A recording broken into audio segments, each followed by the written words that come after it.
بسم الله الرحمن الرحيم.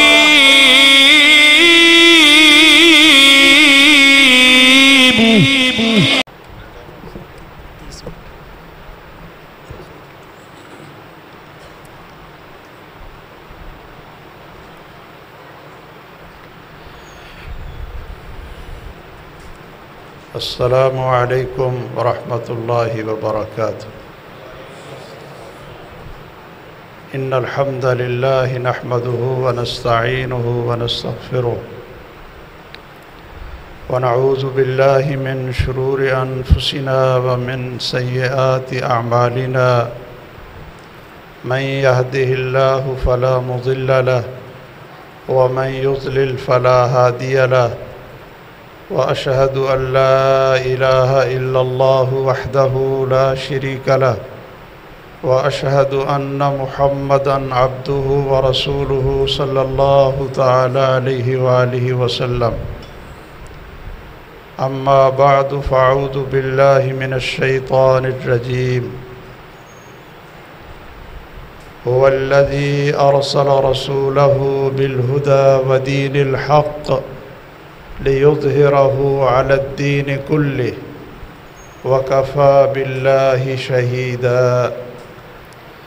محمد رسول الله والذين معه أشداء على الكفار رحماء بينهم. وقال صلى الله تعالى عليه وآله وسلم الجماعة رحمة والفرقة عذاب. وقال صلى الله تعالى عليه وآله وسلم المؤمن هين لين سهل كالجمل الأنف إن قيد انقاد وَإِنْ أُنِيخَ عَلَى صَخْرَةٍ فَاسْتَنَاقَ وَإِنْ سِيقَ إِنْسَاقَ أو كما قال صلی اللہ تعالی علیہ وآلہ وسلم. گرامی قدر علماء کرام اور بہت ہی قابل قدر اور قابل احترام تمام ذمہ داران اور محترم سامعین، یاد رکھیے ایمان کی دولت اور صراط مستقیم کی ہدایت اور دین سے محبت اور دین کی لگن، یہ اللہ ذوالجلال کی طرف سے بہت بڑا انعام ہے. اور یہ وہ قیمتی دولت ہے، ایمان کی دولت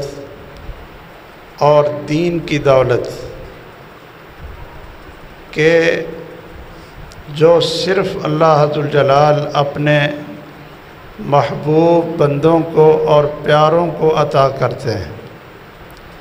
دنیا کی جتنی نعمتیں ہیں، بڑی سے بڑی نعمتیں، وہ اللہ ذوالجلال اپنے دشمنوں کو بھی دے دیتے ہیں، اپنے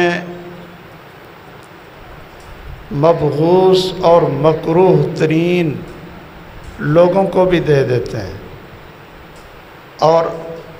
اللہ کو نہ ماننے والوں کو بھی دے دیتے ہیں. ان کو اقتدار بھی دے دیتے ہیں، دولت بھی دے دیتے ہیں، مال بھی دے دیتے ہیں، صحت بھی دے دیتے ہیں. ساری نعمتیں اللہ ذوالجلال ان کو عطا کر دیتے ہیں، اور اپنے نیک بندوں کو بھی دنیا کی نعمتیں عطا کر دیتے ہیں. لیکن ایمان کی نعمت اور توحید کی نعمت اور دین کی نعمت، یہ صرف اور صرف اللہ ان کو عطا کرتے ہیں جن کو چن لیتے ہیں اور جن کو اپنا محبوب بنا لیتے ہیں۔ پورے ایمان کی قدر و قیمت اور دولت کتنی عظیم ہوگی، آپ اندازہ لگائیں کہ صرف فجر کی 2 رکعتیں، فجر کی نماز کی 2 سنتیں، وہ پورے ایمان اور دین کی ایک چھوٹی سی جزء ہے اور سنت ہے، لیکن محمد الرسول اللہ صلی اللہ علیہ وسلم نے فرمایا رکعت الفجر خیر من الدنیا وما فیہا، کہ فجر کی سنتیں، صرف 2 سنتیں، یہ دنیا سے اور جو کچھ دنیا کے اندر ہے، یہ قیمتی پہاڑ ہیں، سونا ہے، ڈالر ہیں، پاؤنڈ ہیں، زمین ہے، جو کچھ بھی دنیا کے اندر پٹرول ہے، گیس ہے اور قیمتی جواہر ہیں، یہ سارے کے سارے ایک طرف ہوں، ایک ترازو میں رکھ دیں، اور فجر کی 2 سنتوں کا اجر وہ ایک ترازو میں رکھ دیں، تو فجر کی 2 سنتیں اس ساری دنیا و ما فیہا سے اللہ کے ہاں بہتر ہوں، اور پورا ایمان اور پورا دین، اس کی کیا قدر و قیمت ہوگی۔ اس لیے آپ حضرات بڑے خوش نصیب ہیں کہ جن کو اللہ عز الجلال نے توحید کی نعمت سے، ایمان کی دولت سے اور دین کی محبت سے نوازا ہے، اس پر جتنا اللہ عز الجلال کا شکر ادا کیا جائے، ہم اس کا حق ادا نہیں کر سکتے ہیں۔ اور پھر خصوصاً آپ لوگ وہ ہیں کہ جن کو اللہ عز الجلال نے صرف ایمان کے لیے ہی نہیں چنا، صرف توحید کے لیے ہی نہیں چنا، صرف دین کی محبت ہی آپ کے دلوں میں نہیں ڈالی، صرف توحید اور سنت کا خوبصورت عقیدہ ہی آپ کو عطا نہیں کیا، بلکہ اس سے آگے والی ذمہ داری آپ کی لگائی کہ آپ خود اس دولت سے، اس زیور سے اور اس روشنی سے خود منور ہیں، اور آپ کی ذمہ داری یہ لگا دی، آپ ایک جماعت کے ساتھ، ایک تنظیم کے ساتھ وابستہ ہوئے کہ جن کی ذمہ داری صرف اپنے آپ کو درست کرنا نہیں تھا، صرف اپنے ایمان اور دین کی حفاظت نہیں تھی، بلکہ اللہ عز الجلال کی ساری مخلوق کو اللہ تعالیٰ کے ساتھ جوڑنا اور ساری مخلوق کے دلوں میں اللہ کی توحید اور محبت کو پیدا کرنا، اور ساری مخلوق، سارے انسانوں کو محمد الرسول اللہ صلی اللہ تعالیٰ علیہ وسلم کی سنت، آپ کی محبت اور آپ کی اتباع کے ساتھ جوڑنا، یہ اب آپ حضرات کی ذمہ داری بن گئی۔ اب اس ذمہ داری کو ادا کرنے کے لیے، ویسے تو میں شیخ صاحب سے عرض کر رہا تھا کہ وہ فرماتے تھے کہ ذمہ داری آپ سب بتائیں، تو میں نے کہا ذمہ داری تو امیر صاحب کو بتانی چاہیے نا، کہ اپنے جو کارکنان ہیں اور جو ان کے مامور ہیں، جو ان کے ساتھ جڑے ہیں، تو ذمہ داری تو امیر لگاتا ہے، اور ہر ایک کو پتہ ہو کہ ہماری ذمہ داری کیا لگی ہے۔ لیکن شاید یہ کمزوری ہے۔ میں ریاض گیا سعودی عرب میں، تو وہاں ہمارے ایک شاگرد، وہ پورے ریاض کی مرکزی جمعیت اہل حدیث کے امیر تھے۔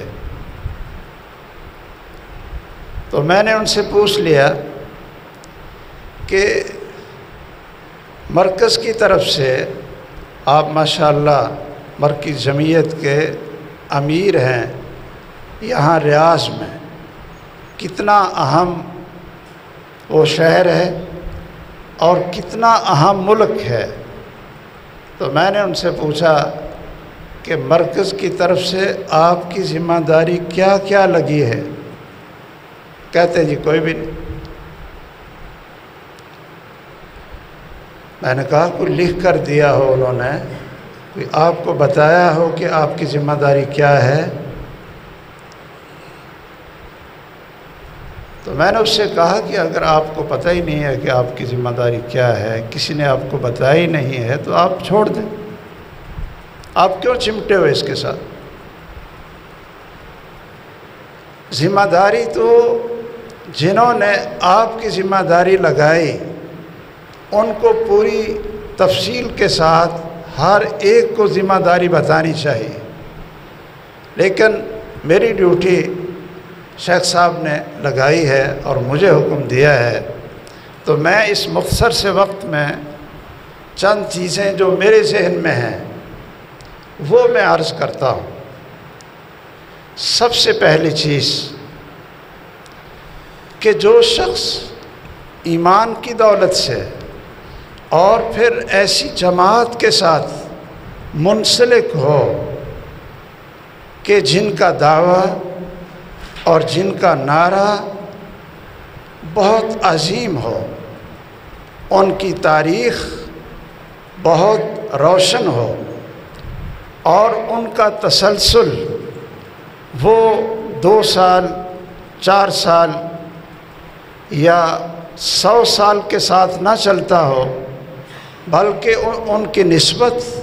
محمد الرسول اللہ صلی اللہ تعالیٰ علیہ وسلم کے صحابہ کے منہج، ان کا طریقہ،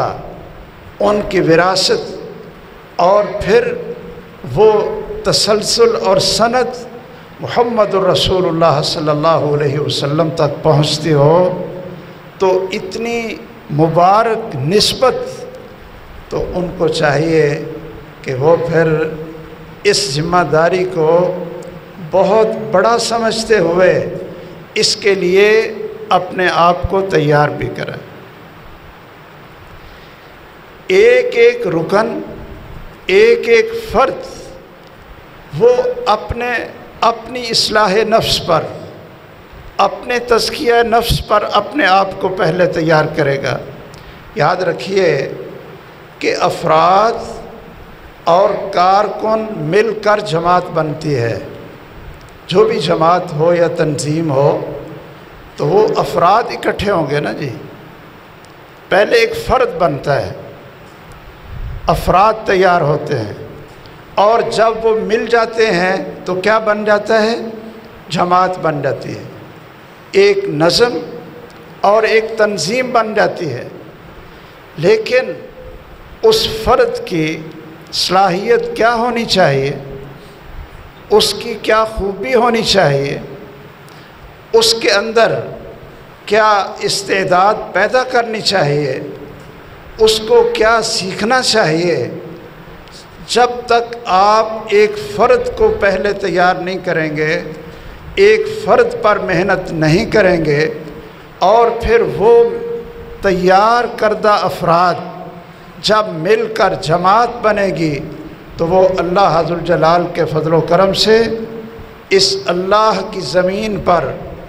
اللہ کا وہ رنگ لوگوں پہ چڑھائے گی جو محمد الرسول اللہ صلی اللہ علیہ وسلم نے چڑھایا تھا۔ اور جب ایک فرد پر محنت نہ ہو، یاد رکھیے ایک فرد تیار کرنے کے لیے جس کو دعوت دین کے لیے تیار کرنا ہو،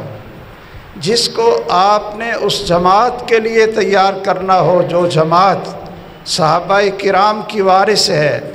ان کے منہج کی وارث ہے اور محمد الرسول اللہ صلی اللہ علیہ وسلم کی دعوت کی وارث ہے، آپ اس ایک فرد کو تیار کریں گے، اس کو آپ پھلدار بنائیں گے تو اس کے اوپر پھر محنت کرنی پڑے گی۔ آپ حضرات یہ سمجھ لیں کہ پھلدار درخت کو تیار کرنا یہ آسان ہے یا مشکل ہے، یا جنگل کے اندر جو گھاس اگ جاتا ہے، جھاڑیاں اگ جاتی ہیں، درخت اگ جاتے ہیں، خود رو پودے بن جاتے ہیں، کیا وہ لوگوں کے لیے ثمر آور ہوتے ہیں، پھل دیتے ہیں، یا پھلدار درخت کو محنت کر کے رات دن تیار کیا جاتا ہے؟ ہمارے حافظ عبداللہ صاحب پروفیسر بہاولپوری رحمہ اللہ وہ فرمایا کرتے تھے کہ اہل حدیثو، تم پھلدار درخت بنو، پھلدار درخت ہو، تم جھاڑیاں نہیں ہو، خود رو پودے نہیں ہو اور خود رو گھاس نہیں ہو، تم وہ ہو کہ جن کی تربیت اور جن کی اصلاح علم پر، اخلاق پر، عقیدے پر اور رسول اللہ صلی اللہ علیہ وسلم کی بتلائی ہوئی روشنی پر، جب تک تمہاری تربیت اس کے اوپر نہیں ہوگی اتنی دیر تک تم پھلدار درخت نہیں بنو گے، اہل حدیث نہیں بن سکتے ہو۔ رسول اللہ صلی اللہ علیہ وسلم نے ایک مومن کی مثال کس درخت کے ساتھ دی ہے؟ صحیح احادیث میں، صحیح بخاری میں رسول اللہ صلی اللہ علیہ وسلم نے فرمایا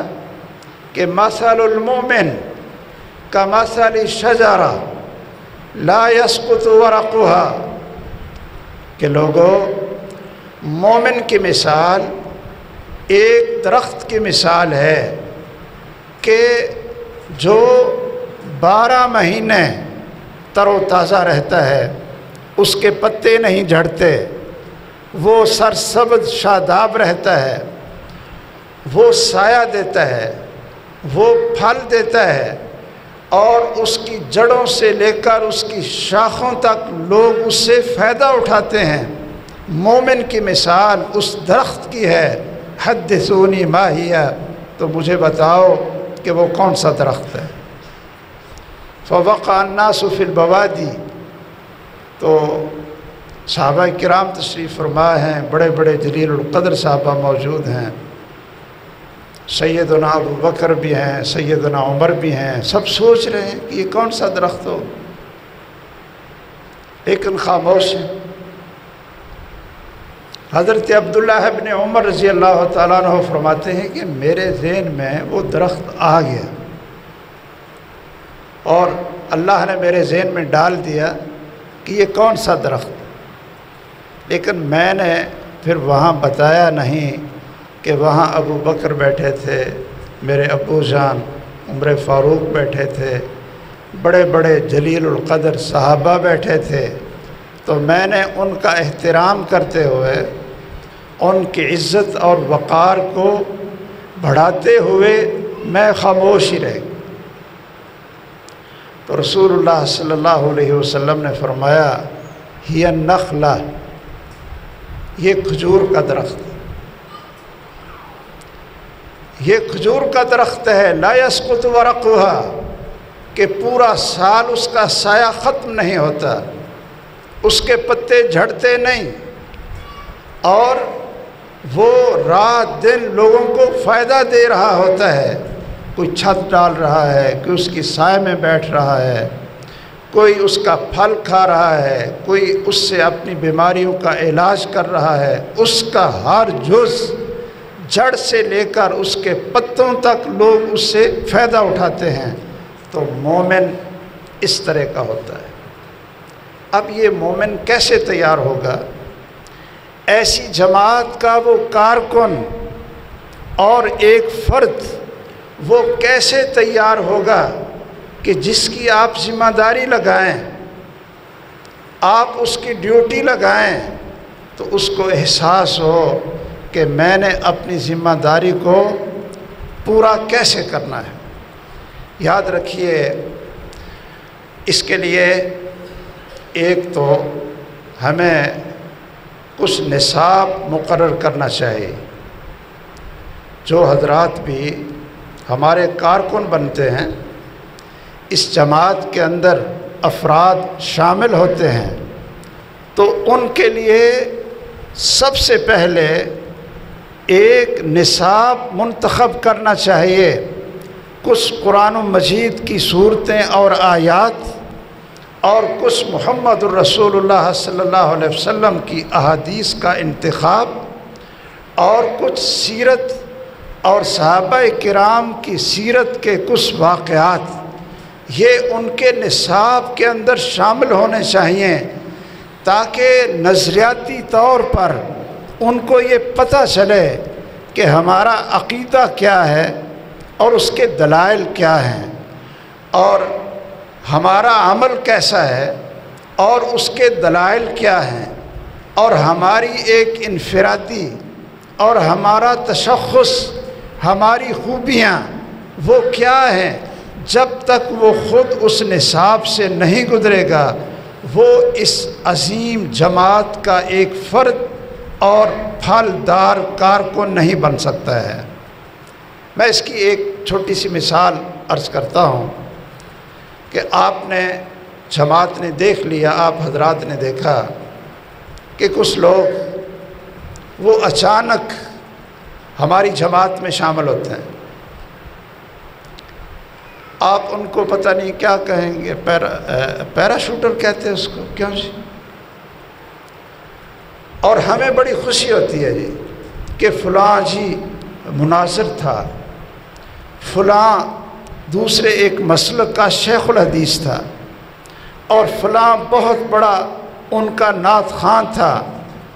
اور اب وہ اہل حدیث ہو گیا ہے، اور ہم اس کو اپنی اسٹیج کی زینت بناتے ہیں اور اس کو ہم بلا لیتے ہیں۔ 6 مہینے کوئی سال گزرتا ہے اور بعد میں کیا پتہ چلتا ہے کہ اس نے خوب ہماری اس اسٹیج کو اس نے، میں کوئی سخت لفظ تو نہیں بولتا، استعمال کیا، اور پھر ہمارے ساتھی کہتے ہیں جی اب پھر وہ دوبارہ وہ واپس چلا گیا جی، وہ واپس چلا گیا۔ آپ لوگ کیا سمجھتے ہیں کہ اہل حدیث یہ صرف رفع الیدین کا نام ہے کہ کوئی رفع الیدین شروع کر دے، ہاتھ تھوڑا سا اوپر کر لے، ہم کہیں جی ماشاءاللہ یہ ہماری جماعت کے اندر شامل ہو گیا ہے، اور ہمارا یہ پہلے ان کا شیخ الحدیث تھا، اب یہ ہمارا شیخ الحدیث بن گیا ہے، اور پہلے یہ ان کا خطیب تھا۔ 30 اور 40 سال تک یہ شرکیہ نعرے لگاتا رہا، شرک بیان کرتا رہا،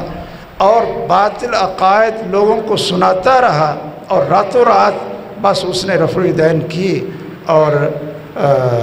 ہاتھ تھوڑے سے نماز میں اوپر باندھ لیے، اور ہم نے اس کو اپنے ذمہ دار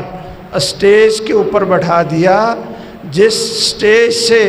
قال اللہ اور قال الرسول کے علاوہ کوئی بات لوگوں کو سنائی نہیں دیتی تھی، اور کوئی کچی بات، کوئی ضعیف روایت، کوئی بدعت کی بات ہمارے اس اسٹیج کی خصوصیت ہے کہ یہاں سے نکلتی نہیں تھی، لیکن ہم نے کچھ اس کو سیکھے سکھائے بغیر اپنی اسٹیج ان کے حوالے کر دی، اور اس کا رزلٹ کیا نکلا ہے؟ ایک صاحب میرے پاس بھی لے کر آئے، کہتے ہیں جی یہ ماشاءاللہ بڑا اچھا خطیب تھا، بڑا نعت خواں تھا، ایک مسجد کا خطیب تھا، تو اب یہ ہماری طرف آ گیا ہے تو آپ بھی ساتھ تعاون کریں۔ تو میں نے کہا کہ نہیں، اگر ہماری جماعت کے ذمہ داران وہ ہر اس نئے آنے والے کو، اس پیراشوٹر کو پہلے پڑھائیں، 1 سال کسی ہمارے معتبر مدرسے میں آخری کلاس صحیح بخاری میں اس کو بٹھائیں، اس کی ذمہ داری اٹھا لیں، اور وہ ایک دفعہ حدیث سے گزرے، ہمارے منہج سے گزرے۔ اور میرے بھائیوں، کیا اہل حدیثیت ساری کی ساری اور ہمارا منہج اور مسلک یہ سارے کا سارا رفع الیدین کے اندر ہے؟ آپ کو پتہ ہے کہ ہمارا عقیدہ اور ہمارے عقیدے کے مسائل وہ اس امت کے 72 گروہوں سے منفرد، اس امت کے 72 گروہوں کی پشین گوئی محمد الرسول اللہ صلی اللہ علیہ وسلم نے کی، اور فرمایا کہ کلہم فی النار، یہ سارے کے سارے جہنم میں جائیں گے، اور صرف ایک جماعت ہے، ایک گروہ ہے، اور وہ صحابہ کی جماعت اور محمد الرسول اللہ صلی اللہ علیہ وسلم کے منہج پر قائم جماعت، صرف ایک وہ جنت میں جائے گی جس کو طائفہ منصورہ بھی کہتے ہیں اور جس کو فرقہ ناجیہ بھی کہتے ہیں۔ اور ہمارا صرف دعویٰ نہیں ہے، پوری اسلامی تاریخ اس بات کی شاہد ہے کہ یہ طائفہ منصورہ اور یہ فرقہ ناجیہ یہ اہل حدیث کے منہج اور اہل سنت کے منہج کے علاوہ اور کوئی نہیں،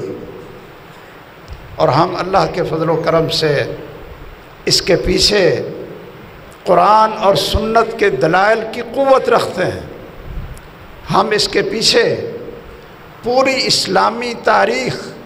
کے وہ حقائق رکھتے ہیں کہ اگر قال اللہ اور قال الرسول کو صحیح سمجھنے والے اور بلا شرط ان کو صحیح طریقے سے عمل کرنے والے اگر کوئی پوری اسلامی تاریخ کے اندر ہیں تو وہ سوائے منہج محدثین اہل سنت اور اہل حدیث کے علاوہ اور کوئی نہیں۔ تو جب دعویٰ ہمارا اتنا بڑا ہے تو پھر ہم راتوں رات ایک شخص کو اب وہ شرکیہ نعرے بھی لگائے، اس کو ہمارے عقائد کے دلائل کا پتہ بھی نہ ہو، اس کو ہمارے منہج کا پتہ نہ ہو، اس نے ہمارے شیوخ الحدیث کے پاس کم از کم 1 سال لگا کر ہمارے منہج اور مسلک کو سمجھا بھی نہ ہو، ہماری دعوت کو اس نے نہ سمجھا ہو، اور ہم اس کے حوالے اپنا سٹیج کر دیں۔ میں آپ حضرات سے یہ عرض کروں گا کہ قرآن مجید سے کچھ نصاب جو ہر کارکن کو صورت یاد ہونی چاہیے، ہر کارکن کو وہ آیات یاد ہونی چاہیے۔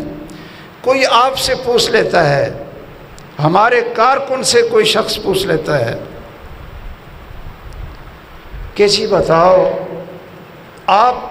جس دین کی اور جس عقیدے کی دعوت دے رہے ہیں، آپ کہتے ہیں کہ اللہ عز الجلال کے علاوہ کوئی بھی غیب نہیں جانتا، کسی کے پاس علم غیب نہیں ہے، تو اس کی کوئی دلیل ہمیں دو۔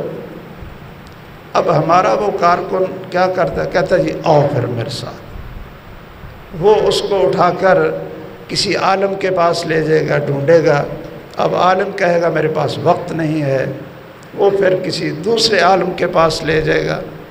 اچھا، اب اس کارکن کو اپنی اتنی تیاری نہ ہو سکی کہ یہ اس کو کوئی نہ کوئی قرآن مجید کی آیت اس کو خود یاد ہوتی تو اس کو سنا دیتا، کوئی اسی وقت قرآن مجید کی آیت نکال کر اس کا ترجمہ سنا دیتا۔ چھوٹے چھوٹے مسائل، چھوٹے چھوٹے، کوئی کسی سے ہمارے کارکن سے پوچھ لے کہ جی آپ رفع الیدین کرتے ہیں، اس کی دلیل آپ ہمیں دیں، دکھائیں جی۔ اب اس نے خود نہیں پڑھی ہوتی، اس نے علماء سے سنا ہوتا ہے، اس لیے کہ ہم نے کوئی نصاب نہیں پڑھایا انہیں، کوئی ہم نے اپنے کارکنان کو کوئی تیاری نہیں کروائی۔ اب وہ ڈھونڈے گا کہ جی فون کرے گا، ہمیں فون آتے رہتے ہیں، آپ کو بھی آتے ہوں گے، یہ جی صاحب فلاں چیز کا حوالہ پوچھ رہے ہیں تو ذرا حوالہ بتا دیں جی۔ تو میں کئی دفعہ ان سے کہتا ہوں کہ بھائی آپ تو پورے علاقے کے ماشاءاللہ ناظم ہیں اور ذمہ دار ہیں، تو آپ کو اتنا بھی نہیں پتہ ہے کہ یہ حدیث صحیح بخاری میں ہے اور فلاں فلاں جگہ پر ہے، تو یہ نکال کر ان کو دکھا دو۔ محمد الرسول صلی اللہ علیہ وسلم نے جو امی کارکن امیوں سے بعث فی الامیین، آپ امیین میں بھیجے گئے جن کو نہ پڑھنا آتا تھا نہ لکھنا آتا تھا، آپ نے ان کو ایک نصاب پڑھایا تھا، نصاب پڑھایا، پھر وہ آپ کے کارکن بنے، پھر آپ نے ان کو ذمہ داریاں دیں، اور پھر انہوں نے اپنی ذمہ داریوں کو ادا کرنے کے لیے اپنی جان بھی دے دی، اپنا مال بھی دے دیا، اپنی اولاد بھی دے دی۔ ان کو کیا نصاب پڑھایا تھا؟ یتلو علیہم آیاتی، کہ ان کو قرآن سنا کر ان کے دلوں کے زنگ کو، ان کے دلوں کے نفاق کو، ان کے دلوں کے کفر کو اور ان کے دلوں کے اندھیرے کو روشنی میں بدلا۔ قرآن سنایا، اور صرف سنایا نہیں، وَيُعَلِّمُهُمُ الْكِتَابَ وَالْحِكْمَةَ وَيُزَكِّيهِمْ، پھر ان کو قرآن کی تعلیم دی اور ان کو محمد الرسول اللہ صلی اللہ علیہ وسلم کی حدیث اور سنت پڑھائی، سکھائی، وَيُزَكِّيهِمْ، اور پھر ان پر رنگ چڑھایا، ان کا تزکیہ کیا۔ یہ کارکن تیار ہوئے اس جماعت کے لیے جس جماعت کی پشین گوئیاں پھر محمد الرسول اللہ صلی اللہ علیہ وسلم نے کی تھیں۔ کیا کیا تھا؟ آپ نے وہ کدال مارتے تھے غزوہ احزاب میں اس پتھر کو توڑنے کے لیے، تو آپ کو روشنی میں کیا نظر آتا تھا؟ کیا نظر آتا تھا کہ قیصر اور کسریٰ، شام، ایران، یمن، یہ سارے علاقے اللہ ذوالجلال نے عالم کفر سے نکال کر عالم اسلام میں شامل کر دیے۔ آپ ان کو خوشخبریاں دے رہے ہیں، لیکن وہ کارکن تیار کرنے کے لیے جو رسول اللہ صلی اللہ علیہ وسلم نے محنت کی تھی، کوئی اس کا نصاب بھی ہمارے محترم شیخ صاحب نے تیار کیا ہوگا، یا کوئی جماعت کے ذمہ داران نے، کہ قرآن مجید کی کچھ صورتیں اور آیات کا انتخاب جب تک کسی کو یاد نہ ہو، آپ اس کا نام اپنے کارکن میں نہ لکھیں، کہہ لیں کہ بھئی اس کو یاد کر لو نا، یا اس کو مہلت دیں کہ جی آپ ہمارے کارکن ہیں، ہمارے اندر شامل ہیں، اور یہ 3 مہینے کے اندر، 2 مہینے کے اندر آپ نے قرآن مجید کی ان صورتوں کو یاد کرنا، ان آیات کو یاد کرنا جو منتخب ہیں، اور ان احادیث کو یاد کرنا ہے جس میں ہمارے عقیدے، ہمارا عمل، ہماری نماز کا طریقہ، اخلاق کی آیات، اخلاق کی صورتیں یہ یاد کر لیں، اور سیرت پڑھ لیں محمد الرسول اللہ صلی اللہ علیہ وسلم کی اور کچھ منتخب صحابہ کرام کی، اور پھر آپ اہلا و سہلا و مرحبا، پھر ہم آپ کو ذمہ داری بھی دیں گے، اور آپ انشاءاللہ ہماری جماعت کے پھل دینے والے کارکن بھی بنیں گے۔ دوسری میری گزارش یہ ہے کہ جب تک ایک خاص ماحول سے نکال کر کارکنان کو کچھ وقت کے لیے ان کو ایسا ماحول نہ دیا جائے کہ جس میں ان کی ایمانی تربیت ہو، عملی تربیت ہو، اور ان کی اخلاقی تربیت ہو۔ اور یہ کیسے ہوگی؟ پہلے دور میں تو ہجرت ایک طریقہ تھا، اور رسول اللہ صلی اللہ علیہ وسلم کی صحبت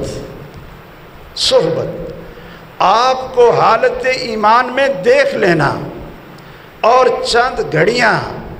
آپ کے ساتھ گزار لینا، یہ وہ تریاق ہوتا تھا کہ جس سے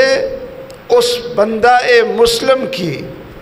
پاؤں کے ناخن سے لے کر سر کے بالوں تک دل کی صفائی بھی ہو جاتی تھی اور جسم کی صفائی بھی ہو جاتی۔ لیکن اب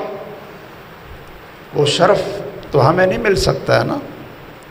تو ہمیں چاہیے ایک نظم سکھانے کے لیے، اطاعت امیر سکھانے کے لیے اور عملی پریکٹیکل کے لیے کیا چاہیے کہ کم از کم مہینے میں ایک رات یا 15 دن میں ایک رات ہر علاقے کے کارکنان یا شہر کے کارکنان مغرب سے لے کر اشراق تک وہ ایک مسجد کے اندر رات گزاریں. اس میں ان کی نماز کی تربیت بھی ہوگی، ایک دوسرے سے سنائیں گے بھی، کوئی خوبصورت ایمان کو تازہ کرنے والا کوئی ایک درس بھی ہو جائے گا. فکر آخرت پر دلوں کے زنگ اتارنے کے لیے اور مال اور دنیا کی محبت نکالنے کے لیے کوئی ایک درس ہو جائے، اور پھر آپس میں بیٹھ کر وہ ایک دوسرے کو نماز سکھائیں، سنائیں، اور وضو کا طریقہ ایک دوسرے کو سنائیں. نئے لوگوں کو بھی اس میں شامل کریں اور ان کو تہجد بھی پڑھائیں، تہجد کے وقت ان کو اٹھائیں اور ان کو اشراق بھی پڑھائیں. ان سے قرآن مجید کی تلاوت سنیں حلقے بنا کر. میں ویسے صرف احساس کے لیے، کیا ہم نے اپنے کارکنان پر اس چیز کو ان کی تربیت کے لیے یہ ان کی ذمہ داری میں شامل کیا کہ بھائی آپ کی 5 نمازوں کی حاضری کیسی ہوگی؟ کوئی ہم نے ان کو فارم دیا کہ آج قرآن مجید کی آپ نے تلاوت کی ہے یا نہیں کی؟ آج آپ کی 5 نمازیں جماعت کے ساتھ گزری ہیں یا نہیں گزری؟ تکبیر اولا فوت ہوئی ہے یا آخر میں تشہد میں آ کر ملے تھے؟ نمازیں بھی پڑھی ہیں کہ نہیں پڑھی؟ کیا ان نوجوانوں کی تربیت کے لیے، ان کی تعلیم کے لیے، جس طرح ہم بچوں کی تعلیم اور تربیت کرتے ہیں ایک ذمہ داری کا احساس دلانے کے لیے، دکھلاوے کے لیے نہیں، ایک تربیت کے لیے، اگر میں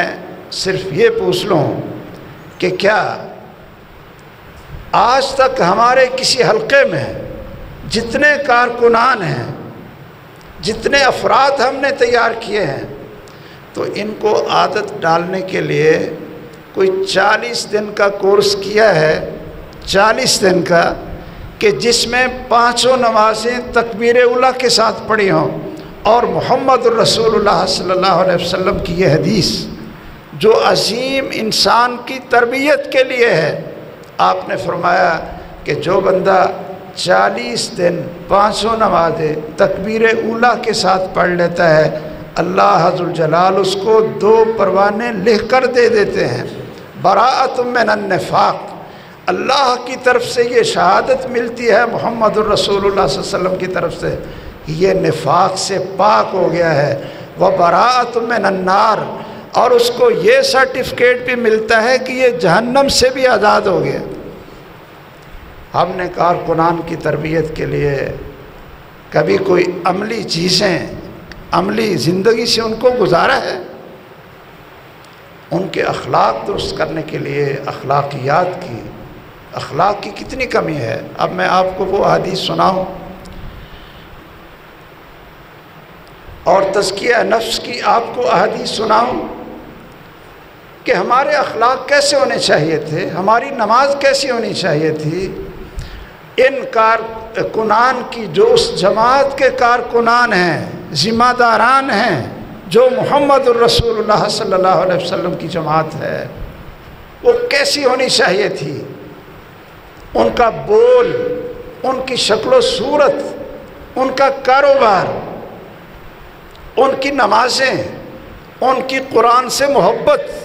ان کے دل کی صفائی، یہ کیسی ہونی چاہیے تھی. اب وقت نہیں ہے.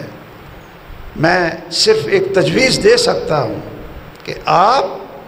15 دن کے بعد یا ماہانہ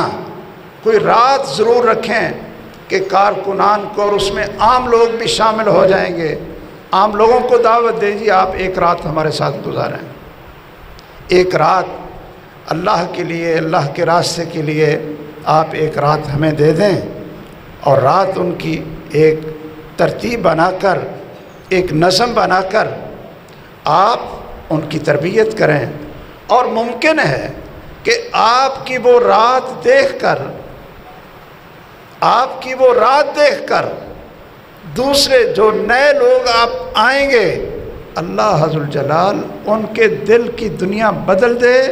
اور وہ بھی آپ کے کارکنان بن جائے، آپ کی جماعت میں شامل ہو جائیں کہ جی ہمارا تو ایمان تازہ ہو گیا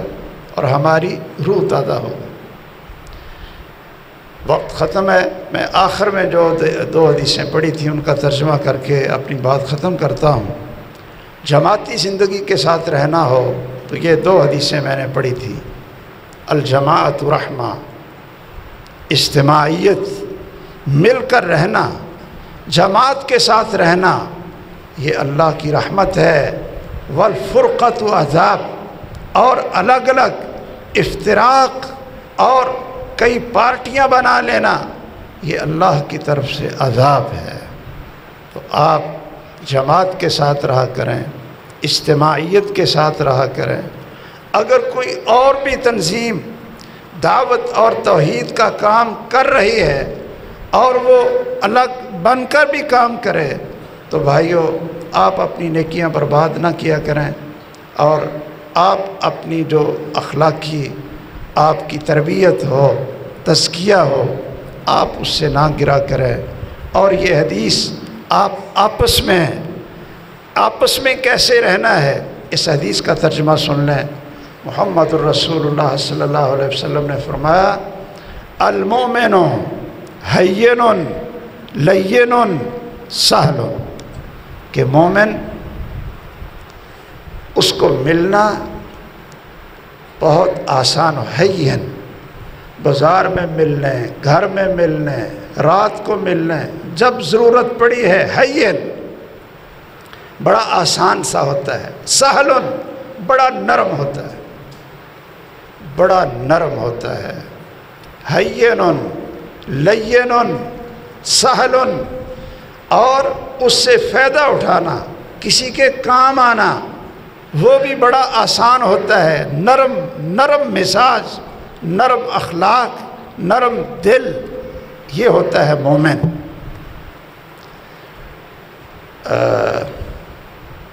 ویسے نا کیا خیال ہے جی، آپ نے کبھی تجربہ کیا ہے؟ کوئی بندہ کہتا ہے جی میں بد اخلاق ہوں اور میں بڑا سخت مزاج ہوں، کوئی بندہ کہتا ہے؟ کیوں بھائی؟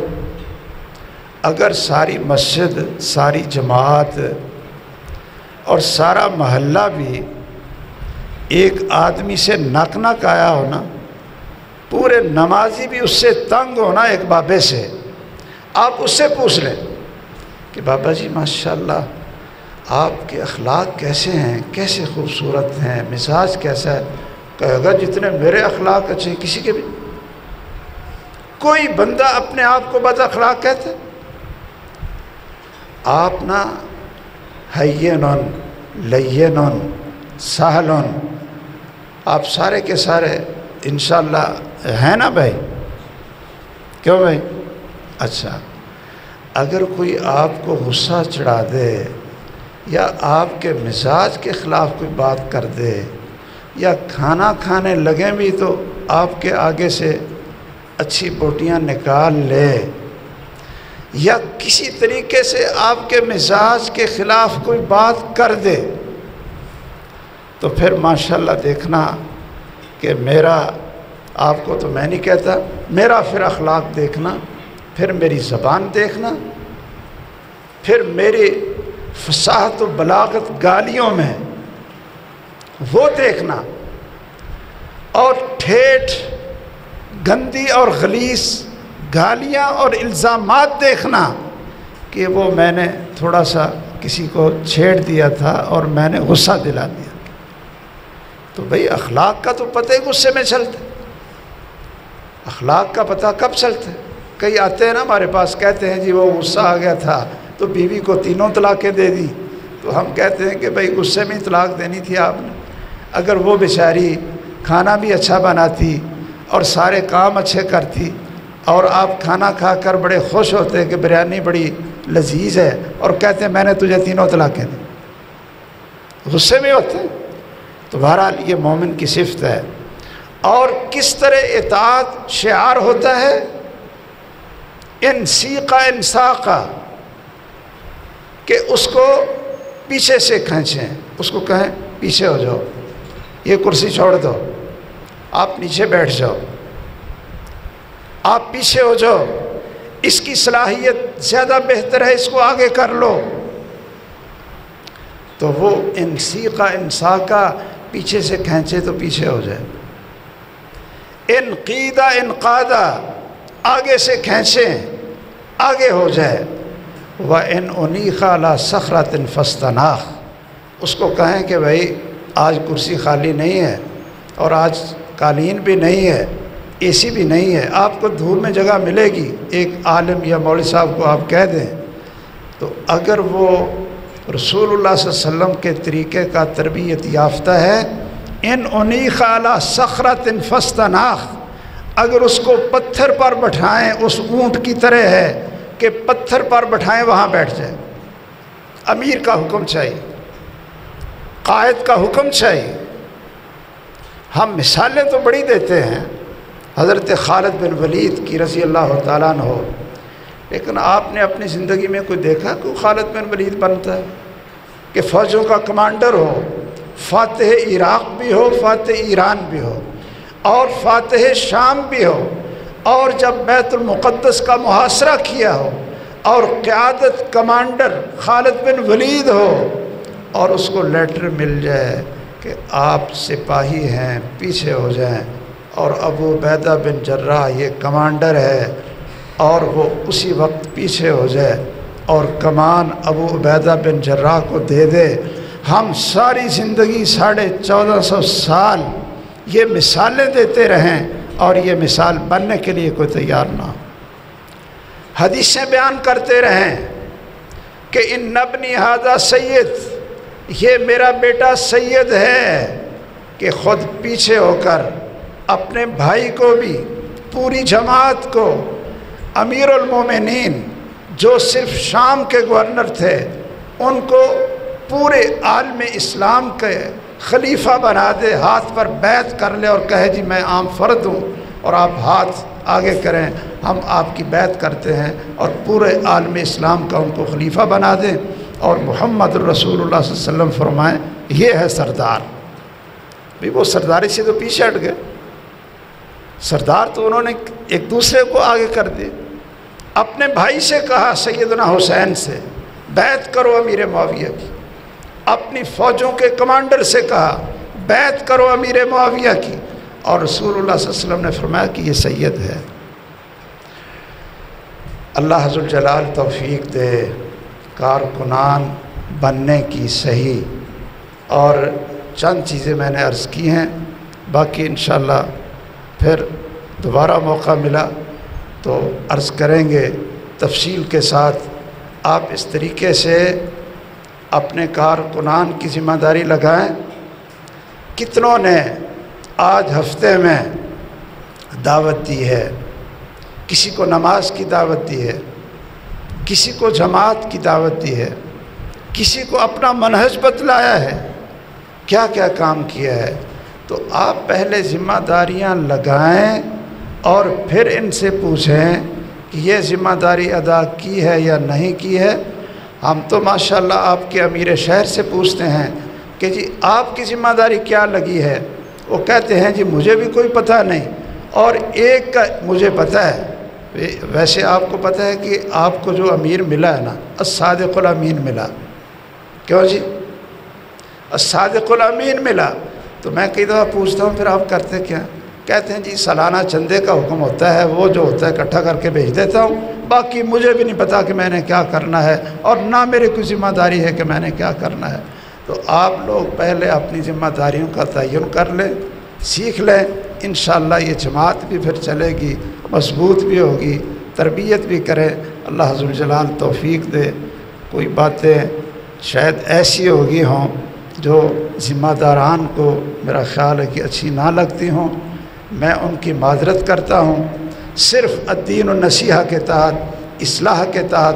میں نے اپنا دکھ آپ حضرات کے سامنے رکھا ہے۔ اللہ تعالیٰ اچھی باتیں قبول کر لے، غلطیاں اللہ معاف کر دے، آپ بھی مجھے معاف کر دیں۔ سبحانک اللہم و بحمدک، اشہد ان لا الہ الا انت، استغفرک و اتوب الیک۔